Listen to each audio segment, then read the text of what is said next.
ආයුබෝවන්.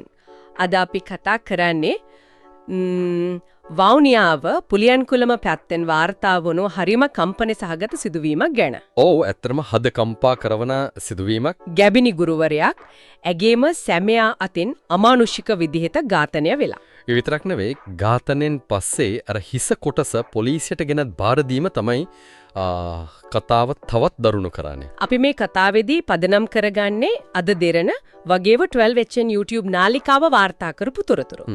අපේ අරමුණ මේ ඛේදවාචකයට ගිය පාර මොකක්ද සිදුවීම් දාමේ කොහොමද උනේ කියලා ටිකක් ගැඹුරින් බලන එක. ඉතින් මේ සිද්ධියේදී අවාසනාවන්ත විදිහට මේ යන්නේ ස්වර්ණලතා. අවුරුදු 32ක ගුරුවරයෙක්. නායනමඩු ප්‍රාථමික විද්‍යාලය නේද? හරියටම හරි. එතකොට ඇය දෙමාසක ගැපණියක් කියලත් මුලින් වාර්තා පළ වුණා. ඒක හැබැයි තවම තහවුරු වෙන්න ඕන කාරණයක්. සැකකරු. සැකපිට අත්අඩංගුවට ගත්තේ ඇගේ සැමියා සුගීර්දන් ගෝපාල් අවුරුදු 34ක් වෙනවා. එයා කොළඹ නේද වැඩ කරලා තියෙන්නේ. වාර්තාවනුව එයා කොළඹ වරායේ තමයි සේවය කරලා තියෙන්නේ. එතකොට මේ අපරාධයට මුල් වෙච්ච හේතු විදිහට මොකද්ද මූලාශ්‍ර වෙල කියවෙන්නේ? ඒ කියන්නේ සැමියා කොළඹ ඉන්න අතරේ බිරිඳට වෙනත් සම්බන්ධයක් තියෙනවා කියලා සැකයක් එම් නැත්නම් තොරතුරක් එයාට ලැබිලා තියෙනවා. සම්බන්ධයක් ගැන. ඔව්.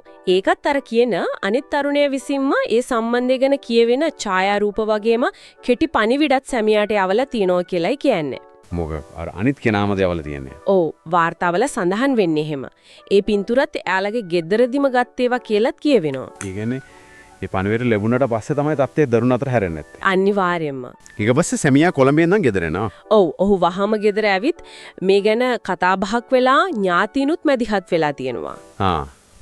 එයාලා මොකද කියලා තියෙන්නේ? එයාලා කියලා තියෙන්නේ ඉතින් මේ ප්‍රශ්නේ පොලිසියට ගෙනියන්නේ නැතුව දෙන්නම කතා කරලා සමකාමීව විසඳ ගන්න කියලා.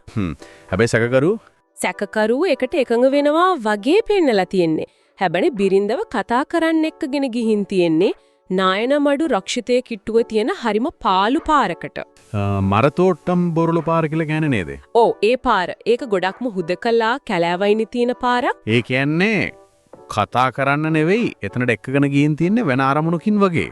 ඒක තමයි පේන්න තියෙන්නේ. මොකද එතනදි තමයි මන්නාපියකින් පහර දීලා බිරින්දගේ හිස කඳෙන් වෙන් කරලා තියන්නේ. අතිශයින්ම කම්පන සහගතයි. ඊට පස්සේ අය ඇඳන් හිටපු ජැකට් එකකින්ම ඒ හිස ඔතලා. යතුරුපදිය තියාගෙන කෙලින්ම ගිහින් තියෙන්නේ පුලියන්කුලම පොලිස් ස්ථානයට. නෝ අර 12HN වාර්තාවේ තිබුණා එයා පොලිසියට ගිහින් බාර වෙන විදිය. ස්ථානාධිපතිතුමාටම නේද කතා කරලා තියෙන්නේ. ඔව් ස්ථානාධිපති නාලක ගුණසේකර මහත්මයාට කෙලින්ම කියලා තියෙනවා සර් මට සමා වෙන්න මේ ගෑණි මට ද්‍රෝහි වෙනා කියලා. Taman කරපු දේ පාපොච්චාරණය කරලා. හරියටම. ඒ වගේම හිස්ස තියෙන තැනත් කියලා තිනෝ Taman ආපු බයික් එකේ තියනවා කියලා පොලිසියේ තින වහාම යාවත් අඩංගුවට අරන් හිසත් හොයාගෙන ඒකම අර අපරාධය වුණු තැනටත් ගිහින් තියෙනව නේද සිරුර හොයාගන්න.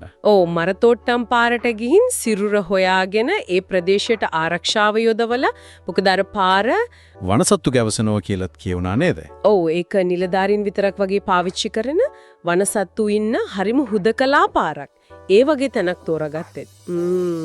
සැලසුම් සහගත බවක් පේනවා. පුදුම දේ තමයි මේ වගේ අපරාධයක් කරපු කෙනා ප්‍රදේශීය පුදු වැඩවලට සම්බන්ධ වෙච්ච කෙනෙක් වීම. ඒක තමයි. ප්‍රජා පොලිස් කටයුතු වලට උදව් කරලා තිනවා.